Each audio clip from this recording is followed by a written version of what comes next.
Okay. I want to thank you all for coming. We have some prospective students in our audience, and we also have some current students. So I want to thank all of you for being here on a gray Saturday morning, at least at my house. What I'd like us to do, and we have, I would say, a little under an hour, because I want to make sure that the prospective students have a chance to get to the next sessions. But I want to say welcome again. And then what I'd like us to do is introduce ourselves very quickly, and then talk about, I'll talk about some basics of the program, just things that I think are helpful for prospective students to know about the program. And then I'm going to hand it over to the students. I have some questions that I have that I'd like them to respond to, and then they can respond to any questions that anyone might have. So with that being said, I would like to get us started. Oh, okay, there we go. Now the introduction is pretty basic. What I'd like you to do is just tell us your name and your undergraduate institution. And because everybody ends up on the screen a little differently, I'm going to sort of call on you in the order that you are on my screen. And Passion, you are first.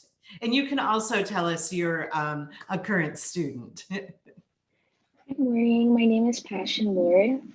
For undergrad, I went to Pepperdine University, and I'm currently pursuing my master's in the higher education administration program at LMU. Thank you, Passion. Kaya.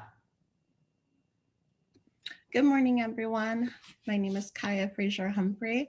I attended Mount St. Mary's University, Los Angeles in undergrad, and I am currently a second year in the higher education administration program. Thank you, Kaya. Valerie, you are next. Hi, good morning. My name is Valerie. My pronouns are she, her, hers, and I'm currently attending Cal State Long Beach. Welcome. Thank you for coming. Daisy. Good morning, everyone. My name is Daisy Prazan. For undergrad, I went to Georgetown University. Oh, wonderful. Go Hoyas, huh? Yeah. So Daisy, are you in LA now, or are you still in DC? No, I'm currently here in LA working for Cal Poly Pomona. Oh, wonderful. Thank you. Who do I have next? Corey. Oh, sorry there. Hi, everyone. My name's Corey. I went to Northeastern in Illinois, and I'm still there. Wonderful. Thank you. And are you in LA now? No, I'm still. No, you're in Illinois. Wonderful. You get the prize for coming the furthest. So far, you get that prize. Oh, thank you. Bernadette. Good morning. My name is Bernadette, and I actually went to LMU for undergrad. I graduated in 2008, and I'm back on campus working in university advancement currently. Oh, wonderful. Thank you for coming. Sort of across the hall. Bernadette's office, if she would have one, would be across the hall. I know, I miss being on campus so much. Yeah. Thank you for coming. Who do I have next? Jenny. Hi, everyone. My name is Jenny Fukunaga. I went to Elon University in North Carolina, and I am currently in the first year of the higher ed program. Thanks, Jenny. Daisy. Oh, no, Daisy, we did you. Or am I still needing another cup of coffee? Already went, yeah. Oh, I still need another cup. Jasmine.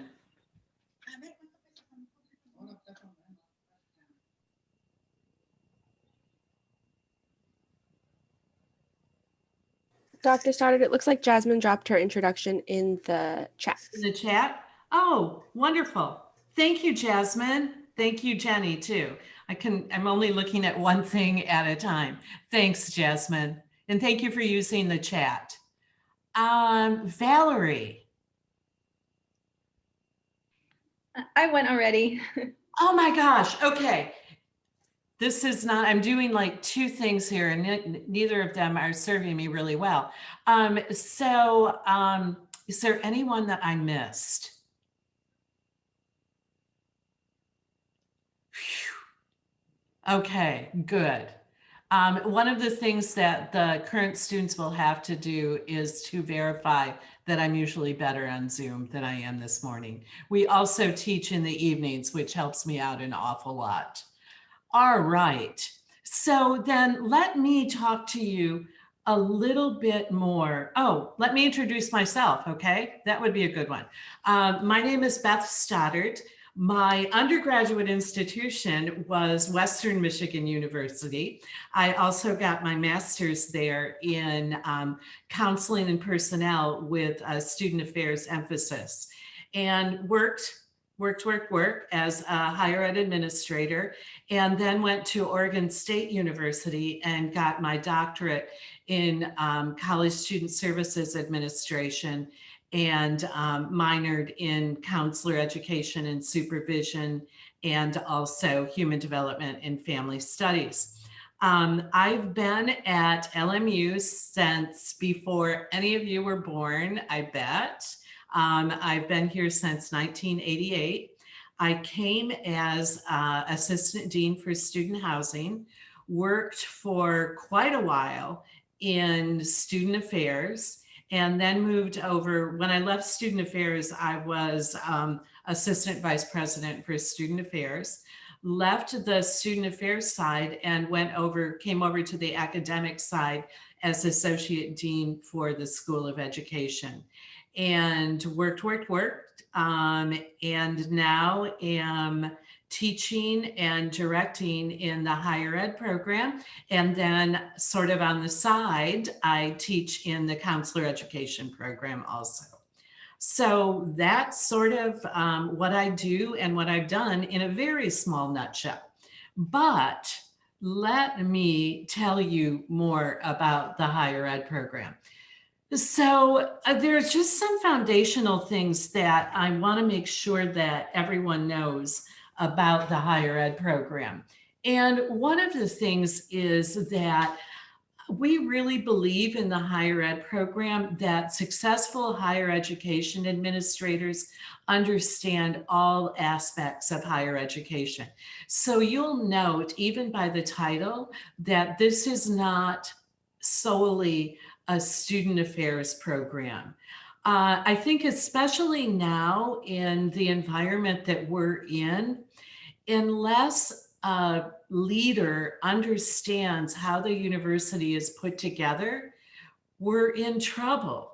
Because even more now, administrators need to work cross-department, cross-division. People need to collaborate.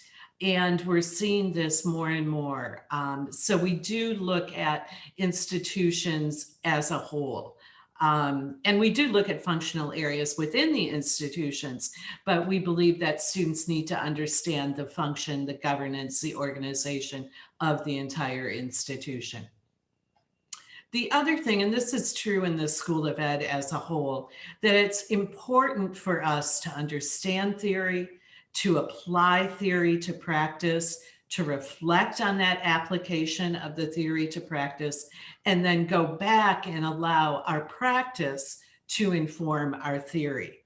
So we're big into, what's happened in the past, what is a theory of college student development, an organizational theory, a leadership theory. But then the big question is, so what? Great, we've got all this research, but how does it apply in the real world? What does it really mean to me in my practice? What does it mean to me when I work with students, when I work with other administrators? So we're always looking for that. So what? How does this work? How can I use theory instead of theory using me.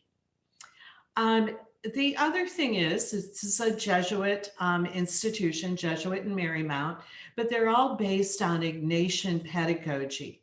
So in a nutshell, Ignatian pedagogy calls us to give attention, to pay attention to students' context, to pay attention to students' cultures, to pay attention to educating students as whole persons, not just their brains, not just these bifurcated brain and body, to train people, to prepare people to be reflective practitioners, not just do, but wait a minute, what am I doing? Why am I doing it? What is the impact of my practice, of my actions? We also believe that administration is more than a job. Higher education administration really is a vocation. We don't do this to get rich. We do it because we believe that we're creating a more just world through education, and specifically in our case, higher education. And it can be done.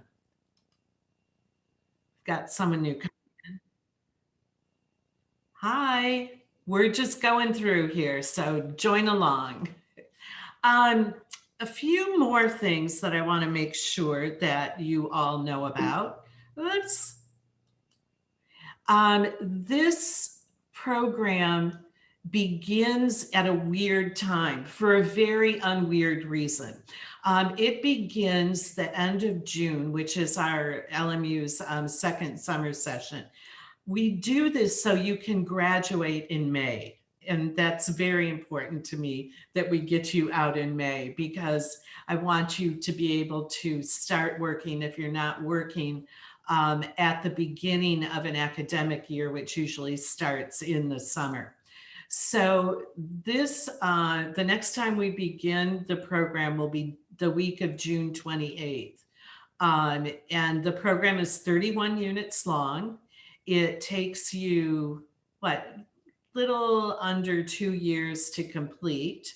Oh no, not graduate 2022. I'm sorry, typo there, 2023. Woo! Our classes meet in the evening and at night. So in fall and spring, classes meet once a week, and they meet from 4:30 to 7, and then 7:15 to 9:45. In the summer, because it's a shortened term, they meet twice a week from 4 to 7. So this allows our students who are working to, it's a little easier on their schedule. Not that it's always easy on everything, but it's a little easier on the schedule. The faculty who teach in the program are very varied. I teach in the program. Our other full-time person is here, Dr. Perez. He teaches law and policy. Kaya has him right now for class. And then the rest of the faculty are administrators or retired administrators who have had successful and really interesting experiences at multiple institutions. Again, we want people to teach who know the content, but also who have done things. So that's really important to us. So for instance, our LMU's Vice Provost for Enrollment Management teaches, and the first year students have her right now. Dr. Walker is the retired president of Moore Park Community College, and he teaches the community college class. Our director of international admissions teaches our research and assessment class. The senior vice president at the University for Mission and Ministry teaches the Catholic leadership class. And the associate vice president for student affairs teaches research and resource management. So it's really important to me to make sure that, again, it's that mold, that meld of theory and practice. Whoops, I keep hitting that wrong button. The other thing that's important in the program is that this program is a cohort model. And so what you do is you take your classes with the same people. Now, sometimes we have other people who join us in the classes, especially on some of the foundational courses, but you're going to be in classes with the same people. Students tell me, and the students can see if I'm right or not, that this is a really nice benefit, that you have this built-in support system, and most people find it really, really helpful. The admissions process, actually, I am currently reviewing applications for admissions and admitting students. I admit on a rolling basis. And anyway, I just don't want people to they've worked on these applications and I don't want them to just sit there, until a certain date. That's not really fair. Early February is our priority deadline, and then mid-April is my deadline. I like to admit cohorts between 15 and 18 students. We'll see if that happens, but yeah, that's my goal. So, I mean, the other side of that is the cohorts are small, which I think is really good. Money. Actually, we don't have books like this in our library. I wish we did. But every higher ed student who's eligible and remains in good standing is awarded a $5,000 a year scholarship. Tuition right now is just about $1,400 per credit. The university really tries to keep tuition down. We don't know the tuition yet for 21-22. We should get that probably in March. Okay. So those are all my basics. And please feel free to use the chat box for any questions. But what I'd like to do now is to turn it over to the students. And I think what I'm going to do also, and current students, if you need a refresher on the questions, I can give them to you. But I think what I'm going to do is stop screen sharing. And whoops, and oh my goodness. I've got everything overlaid here. Yeah, well, that's a way to stop screen sharing. There we go. I think what I'd like to do is take you off so everyone can see each other and start. So the first question for the panel is if you would give us a little bit more in-depth introduction. So I'm interested in you telling everyone how and why you made the decision first to attend graduate school at LMU, or study higher ed. And you can approach one piece of that question or all or whatever. And Passion, you are in the upper left-hand corner. So would you please start? Of course. So, so during my years in high school, I was a student of an organization that assisted low-income and first-generation students with resources about applying for a university. And unfortunately, it was closed down, not having enough students aware of the opportunity. So that caused me for undergrad to major in business. But I always knew that I wanted to help students with college readiness and college accessibility, and making sure that all students had opportunities for that. So I already knew I wanted to get my master's in higher education, but when it came down to figuring out what school, I really appreciated the Christian values that LMU has, their strong social justice with their mission. It was a huge draw for me. And I wanted a school that was close to home since I'm an LA native. And especially during the whole decision process, or like if I had any questions about the program, I liked how the administrators were really helpful and would answer my questions very timely. especially since everything is happening during the pandemic as well. And I also saw the possibility of networking and having a higher chance of receiving a job after my graduate school.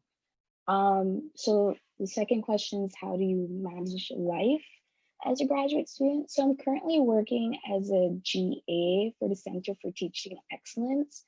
The academic workload and the job load is totally manageable, especially if you're coming straight out of undergrad into grad school. You already have a structure. I use Google Calendar. I set alarms and reminders so I know when I need to accomplish certain tasks for the day. I break it down for the day and then further into the week. And then that's something that I've learned that's super meaningful in this program. The foundations and organizations for higher ed are crucial to understand the policies that need to be changed or remain the same in the institution, and just what are the best ways to serve students, faculty, and administrators while being an effective leader. Thank you, Passion. Kaya, I have you next. Switch to a second year student. Yes, so I would have to say it was interesting for me. I've always been really involved from high school going into undergrad. I majored in global politics and English, and I fully thought my life would be working in the US State Department until I went to Washington, D.C., and I was like, okay, this isn't for me. During my entire time in undergrad, I worked in several student affairs departments, and I just fell in love with that work. I felt called to it. It brought me so much joy. And I mean, I also attended another Catholic institution. I'm not Catholic. So I was really surprised about the experience that I had, but I think that's something that actually drew me to LMU because I knew that the values would be similar to those that I experienced in undergrad, and the social justice focused mission and the even social justice aspects of our program. I wanted to remain in small class sizes. I saw how that benefited me as a student, and I was really attracted to the cohort model. As Dr. Stoddard mentioned earlier, I love my cohort 5. We are all really good friends, and I promise you, I'm not just saying that. We all hang out, we all support each other. It's honestly been so hard for us to not be in a classroom together. It's just great to have a team that, you know, we're going through this program together. You know, we experience similar struggles. I mean, we have folks in there who are married with kids, and then we have folks like me who are single, and, you know, we came straight out of undergrad into our master's program. There's so many different personalities, and all of us have had different life experiences that really do contribute to our program. And that's something that I felt like I would not have experienced at some of the larger institutions I was accepted into.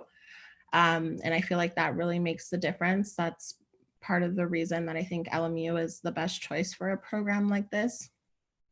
Let's see the next question. How do I manage life as a graduate student? You don't. So let's just be honest, it's hard. It's honestly, it's a learning process. I feel like I've always been someone who's trying to figure out how to manage my time. And, you know, you always hear about time management and self-care, and it's honestly, it's a learning process.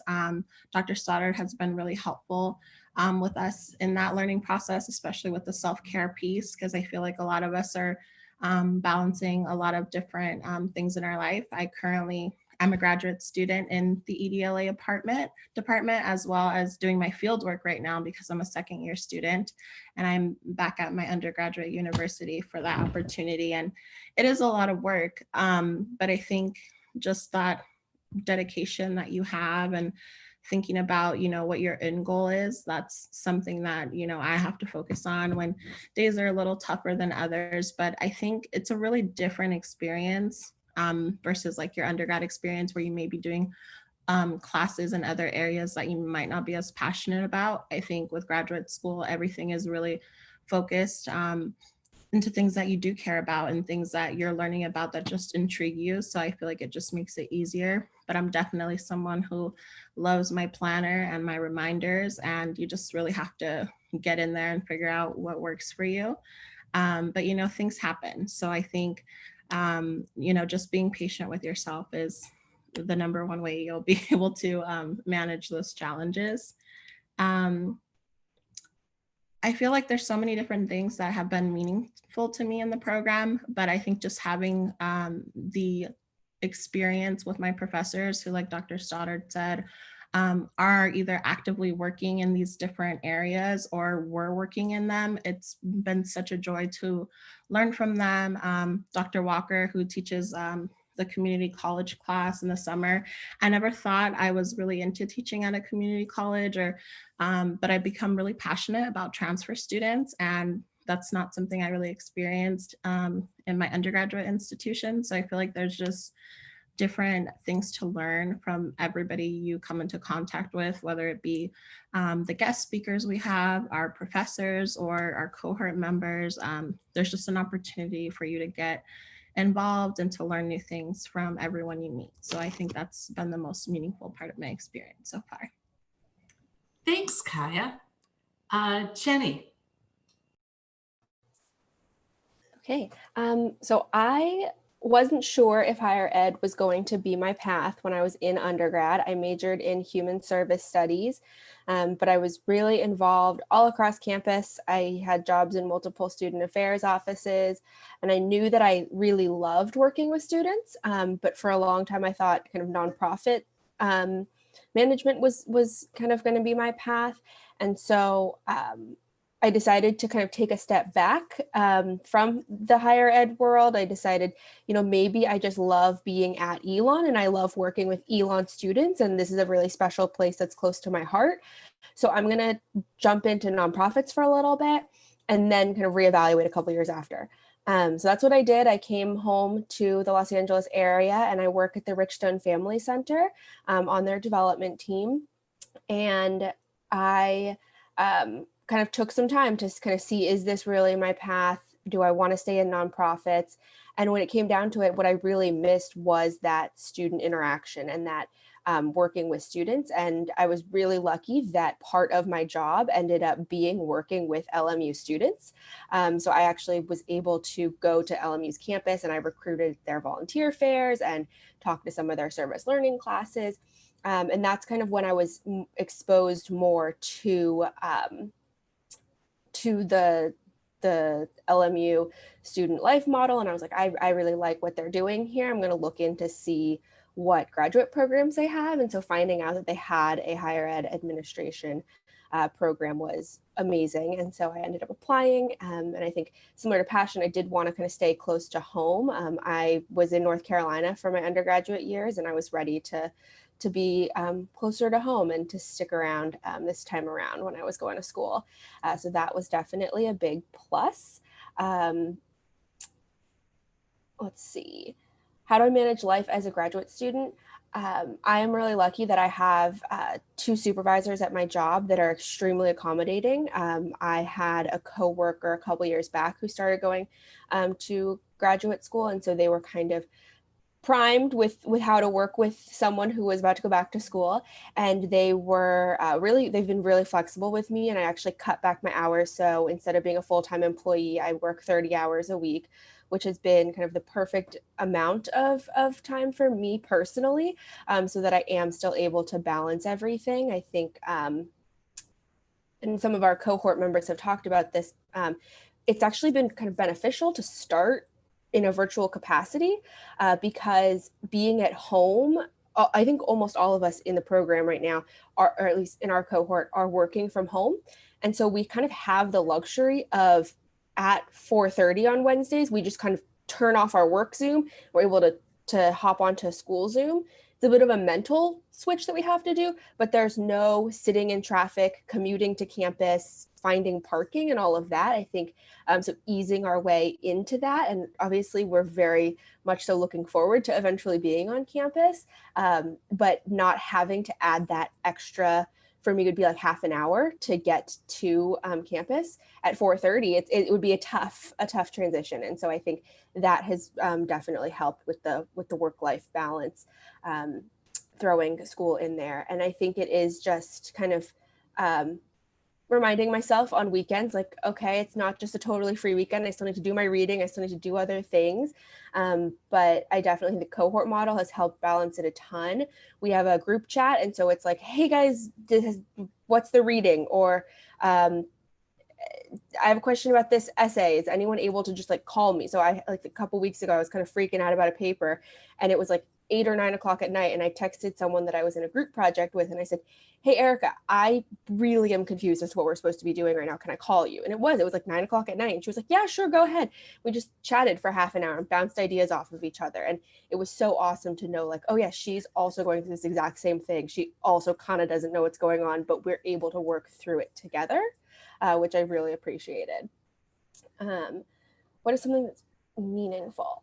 I think all the guest speakers, so in our leadership class over the summer, and then right now in our organizational administration class with Dr. Weatherall, our vice provost, we have a lot of amazing guest speakers, and Dr. Stoddard and Dr. Weatherall have done a great job of showing us not only a diversity of individuals, but diversity of job opportunities. So jobs in higher ed administration that I didn't realize were jobs.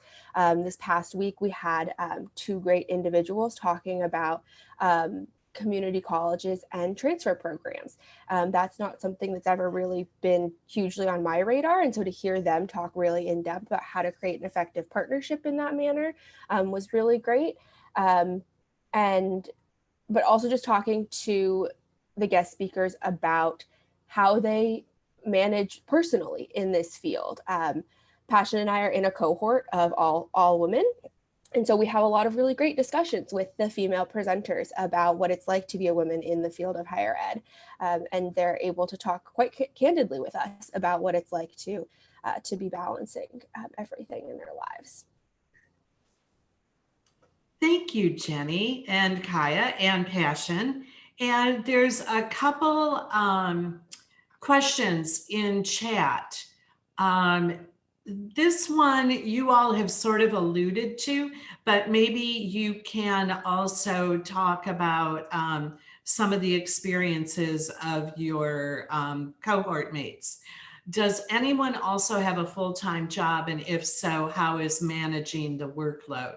Kaya, I'm thinking in your cohort, at least half of the people are working full time. And in Passion and Jenny's, I think that might be true too, about half of the people. Yeah.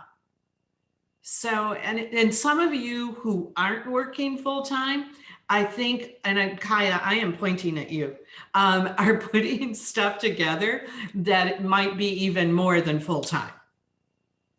You know, these little things that they put together. But thoughts on that?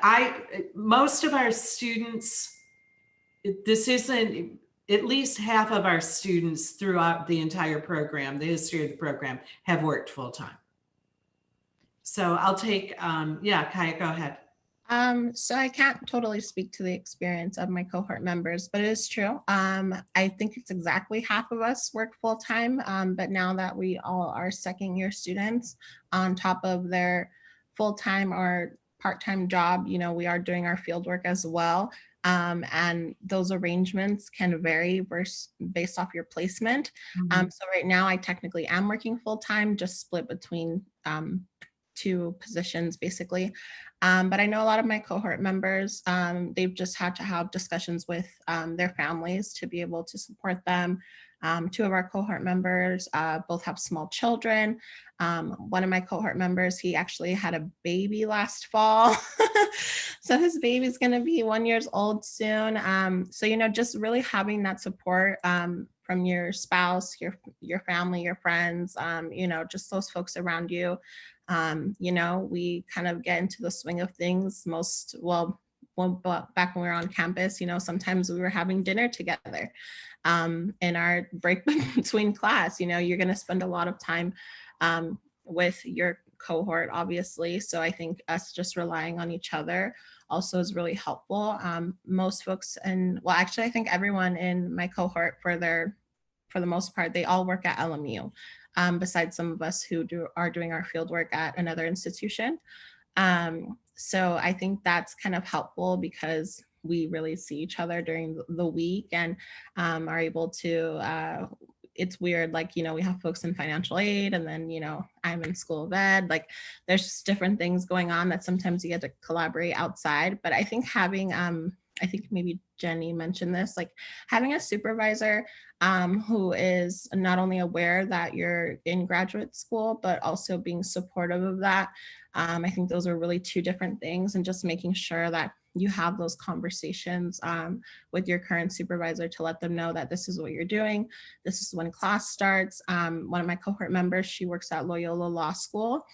And that, for some reason, I used to think that was somewhere else. I had no clue that it was in downtown LA.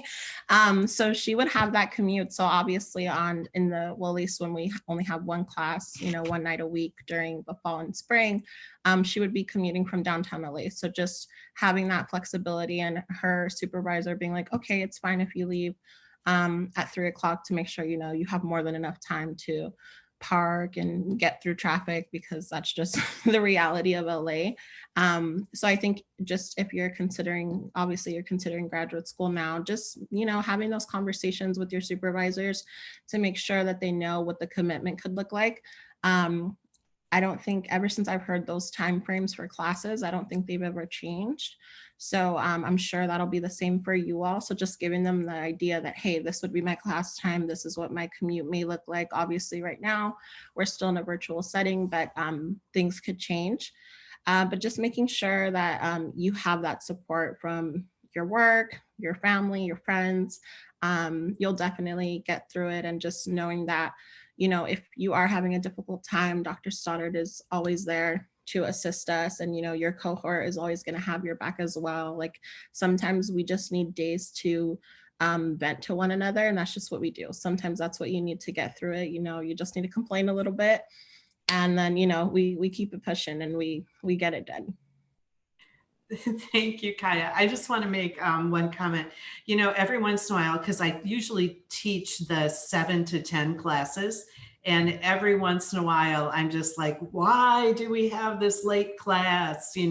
As the students are fading a little and I'm fading a little. But then I go back to, for people who are working full time, when I was a supervisor, if somebody said, can I leave early once a week to go to class? I'm like, sure. But when somebody's leaving early the entire year, twice a week, then it's like a little and then people only have to drive in once too when we're driving in. So we have kept that spring and fall once a week, 4:30 to 10. And then in the summer, and usually if you're working in higher ed, summers are a little lighter anyway. So we do that. And students only take one class a summer instead of 2. So you do get like at least a 6-week break in there for employers. Passion or Jenny, anything else with employers? Yeah, something that I think Kaya mentioned is just having open conversations with your supervisors. I had to be a little bit more intentional since I am working from home, so I'm not seeing my supervisor face to face, and I'm not able to kind of have those just like quick interactions. I need to make the intentional time to have those discussions with her. But I am really lucky that she has been very accommodating, and there have been a couple of times when I've had to kind of say, you know what, I need the extra time to get this paper done that's due tomorrow, or I need to just take a mental break from everything, whether that's school or work or whatever is overwhelming me. And so having those honest conversations with myself has also been important, to say, you know what, I need to use some of my PTO and just take a day off. And if that's a day off to write a paper, that's probably what I need to be doing. Or if it's, I need to take a day off and I need to not look at a textbook, I need to not look at my computer, I need to not be on Zoom. And so making sure that you're carving out that time as you need it. So, I mean, right now it's kind of nice because it's not like I'm going on a bunch of vacations anyway. So I have a lot of PTO saved up. But I think if I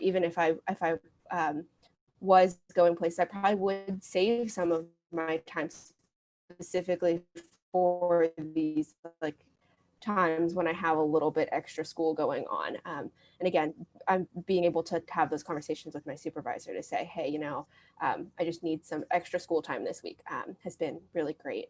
But yeah, I mean, our cohort, we do have a good chunk of people who do work full time, and it depends on the work's not ethic, I guess kind of like work ethic and schedule that works for everyone. I know we have a couple of people who are very, very good and on top of weekend study time. And so they spend a lot of their time on the weekends studying and doing their readings and writing their papers. And even though our classes are on Mondays, there are some people who really try to be done with their papers on Sunday night so that they're not thinking about it Monday and Tuesday after work. For me personally, I get off at 3 every day, so I don't mind taking some of that time after 3 o'clock to do my reading and to kind of do that. So again, it depends on the person's schedule. It depends on what their family responsibilities are, but I think everyone's able to kind of make it work for themselves. Thank you, Jenny. You know, while we're on this concept or this question of time here, Malia has a question about the workload, like homework, papers, is it more amplified than undergrad? Passion, what do you think? I don't like, it depends, because like my classes for undergrad were business, so it was a lot of like research components to it. So there was some readings. But honestly, there is quite a few readings, but it's interesting. So it doesn't feel like it's a to-do list, like, oh, I have to do this. It's like, oh, I enjoy what I'm reading, which is a little bit more different than undergrad for me. So there is a lot of readings, but I think it's manageable, like especially for me, because like I'm a huge like person of self-care. And just knowing when to balance, okay, I need to take a break from things and take a step back. So I think it is manageable, just depends on like who you are as a person and how you're setting your time. Yeah. I do think that it's, and personally, I think I spend less time studying per week than I did as an undergrad. And I think what's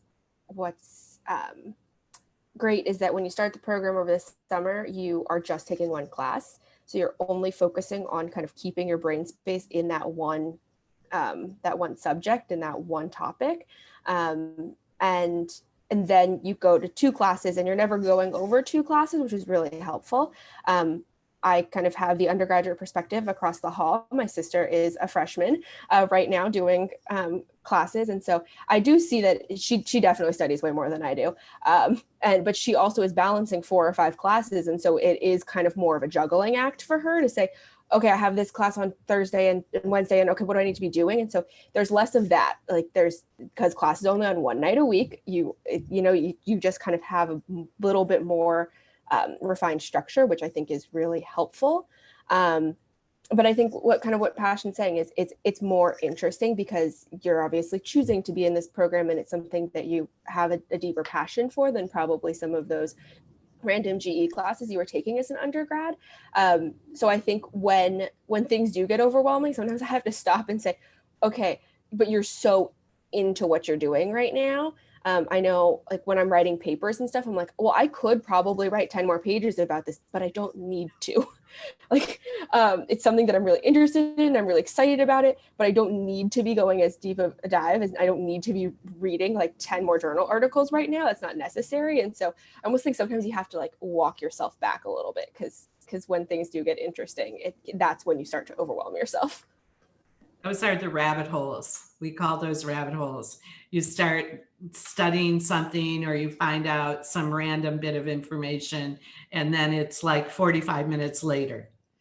Kaya, what about you? And I mean, your idea of the homework, the workload, the papers, have you ever had a test, Kaya?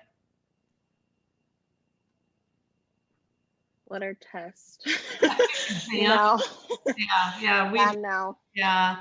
It's yeah, it's a lot of papers and a lot of reading and a lot of presentations.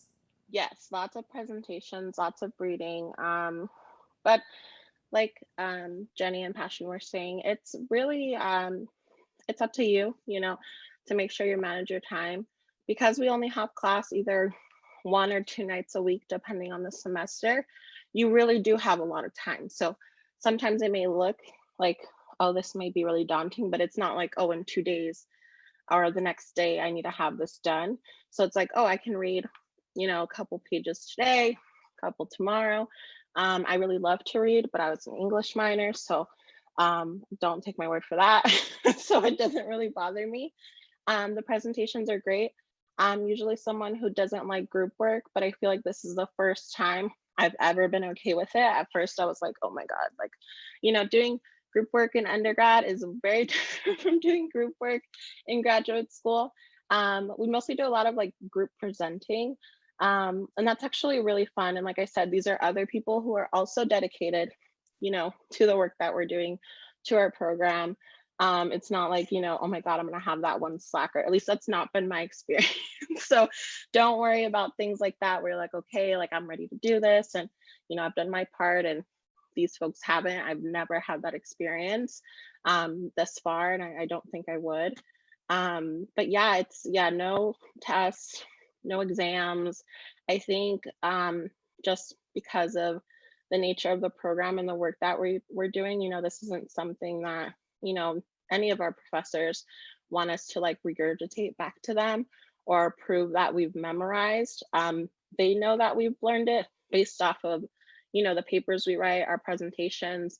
Most of our classes are discussion based. I think that's something that's really different from undergrad. So it's like that's kind of more of their way of assessing us than taking a test. That is, to me, that's my opinion. They're really just to prove that you were able to memorize something. And it's a much better environment because we're having these discussions. It's like you can definitely get a better grasp on that information, as well as, you know, hearing the opinions of, you know, your professor or your classmates who, you know, may have saw something different from that same reading. So it is more work in a sense, but I feel like it's more work with more time. But also, I think Jenny said that as well. It's not, you know, it's not like a GE class where you're like, oh my God, I do not want to be doing this kind of tedious work. It kind of all has a purpose, and you are learning new things from it. And sometimes you do fall in that rabbit hole and you're like, wow, I didn't know this, or I didn't see these things. Like I remember with Dr. Started in our classes in the fall, I think you all are taking it right now, like learning that history of higher ed. It's like, what are these things like that you didn't know about, and you're just so interested in it that it kind of goes by really quickly. But it's definitely about managing your time, and it's not like tedious undergrad work. And papers, you have like forever to write them, honestly. So nothing has ever been like, oh my God, I feel so stressed about this or that. You always have your professors who are open to read things for you, or, you know, explain things more in depth. I'm always like, hey, Dr. Walker, could you help me out with this? Or Dr. Holmarte, I have no clue what you were talking about. Can you break this down a little bit more? Or this is what I thought this meant, like, can we go over this? And they're always willing to help you. Even now that we're on Zoom, obviously it's much easier to, you know, have a Zoom meeting, but even when we were in person, scheduling time or even taking the time during class time, because if you have a question, I'm sure everybody else in the class also does. So it's definitely just like that time that you need to take to, you know, schedule out your life a little bit, but it's not something that makes you feel like, oh my God, I'm, you know, not going to be able to do this. I don't think I've ever had that experience. And if it was tough, I always had folks to turn to help me out. Thank you, Kaya. I just want to take a minute to respond to a few of the notes and questions in here. One of them was, well, let me respond to something that Kaya was talking about, and that's the concept of assessing learning. One of my philosophies is that I want to make sure that when students graduate, they're able to be good administrators. So a lot of the assessments revolve around thinking, reading, writing, speaking, problem solving. And that's what I want to make sure you're able to do, because that's what administrators do on a daily basis. So I want to make sure that students can stand up in front of a group and get their point across in a timely manner. I want to make sure that their writing is organized and coherent and cogent and to the point, that they're able to discuss pertinent issues and bring up ideas that other people haven't thought of. So that's, and you know, you don't take a lot of tests in real life. And also, I'm not sure as an educator that that really is the best way to measure knowledge and ability. Actually, I think it isn't. But anyway, so let me just get a few things in here about field work. You know, Kaya went through this summer. Field work happens in fall of the second year. And I asked the students to do 80 hours of field work at a placement. So what happens is the summer before field work starts, I ask all the students to make an appointment to see me. And we talk about ideas that they have for their field work, what they're thinking of. And then it's like sort of like going out there and doing matchmaking. You know, who do I know? Who do they know? Where do we have alums in the field? How do we hook you up? So you're not on your own, but also you're not placed. It's not like I have, you know, a pocket full of placements, because I don't want to slot you into a place that you're not highly interested in. So I've had some students come out of fieldwork going, oh my gosh, this was absolutely perfect. And I've had other students come out of fieldwork where they said, oh, this is what I thought I wanted to do, but yeah, not so much. And that's perfect. You know, that's the learning that we want. What else here did we not? Okay, the application, no GRE. Again, I'm not sure that GREs really recognize what you know and what you're able to do. I think that your GPA is a much better indicator of that. So the components of the application are your transcripts. Ideally, all students have a 3.0 or above.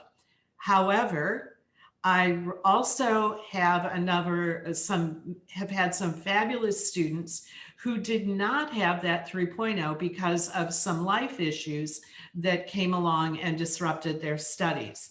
So if that is the case with anyone, there's another form that you can fill out and talk about it, and then we'll have the discussion.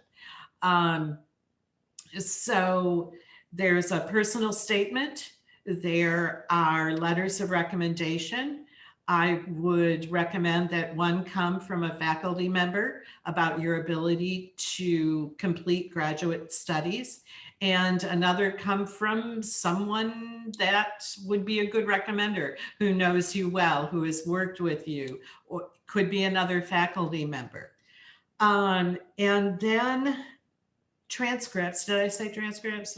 Anything, Kaya, anything else? Kaya helps with admissions. I think that's it. Yeah, no, I think that's it.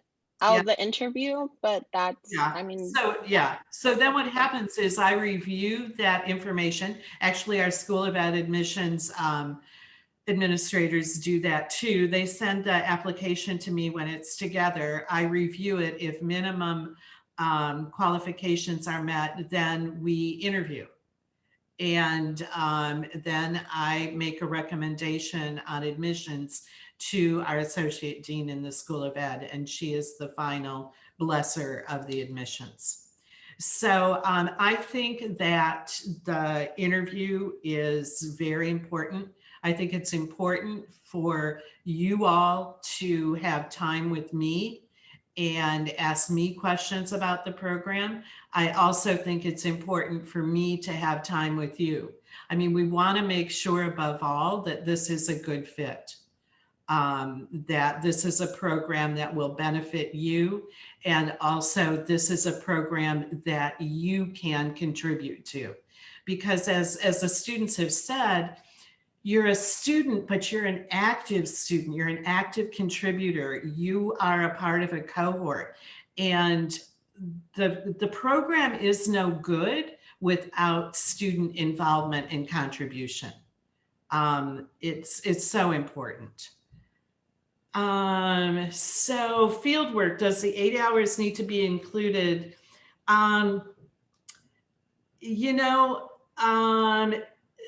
Bernadette, so Bernadette asked about the hours. Do they need to be completed entirely in the fall semester? So this is always a hard one for me, because I do believe that incomplete grades are the devil's handiwork. But that being said, because there are some times where fieldwork doesn't fit with a full-time work schedule, there are ways that we have worked it out with people who work full-time. Fieldwork, though, also doesn't mean that you have to do it in an 8 to 5 framework. I had one of my favorite stories is I had a student who was really interested in Greek life. And I swear she did 80 hours during sorority recruitment one weekend. And she learned so much, you know, going through that entire process. And the Greek life staff was just ecstatic to have her there helping them. So it really, some students have done independent research for their supervisor, not all 80 hours, but that being said, it doesn't always have to be on site and in the office. It is, oh my gosh, it is 11:28. I need to let you go. Prospective students, Jenny and Kaya and Passion and I will hang out for a minute here if you have any questions that you still need to ask. But other than that, I think we're done. You have other sessions to get to. So thank you so much. The Graduate Division and School of Ed, I'm sure will be reaching out to you. My contact is elizabeth.stoddard@LMU. So if you need anything, please reach out. And thank you for spending Saturday morning with us.